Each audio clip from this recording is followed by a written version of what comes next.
বাংলাদেশ জামায়াতে ইসলামীর আমির ডাক্তার শফিকুর রহমান বলেছেন, বিগত ১.৫ দশকে জামায়াতে ইসলামীর নেতাকর্মী সবচেয়ে বেশি নির্যাতিত হলেও তারা কারো উপর প্রতিশোধ নেয়নি। অথচ একটি পক্ষ তুলনামূলক কম মজলুম হয়েও এখনো বড় জুলুমকারী হয়ে উঠেছে। শনিবার বিকেলে সিরাজগঞ্জের উল্লাপাড়ায় আয়োজিত এক নির্বাচনী জনসভায় প্রধান অতিথির বক্তব্যে তিনি এসব কথা বলেন।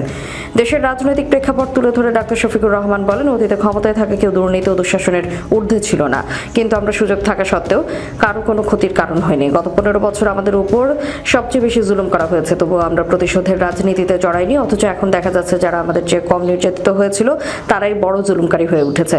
দেশের উন্নয়ন ও অগ্রযাত্রা নিয়ে আক্ষেপ প্রকাশ করে জামায়াত আমির বলেন, আমরা দেশটাকে যত উপরে তুলে ধরার চেষ্টা করি, একটি পক্ষ ততবারই ঠ্যাং ধরে নিচে টান দেয়।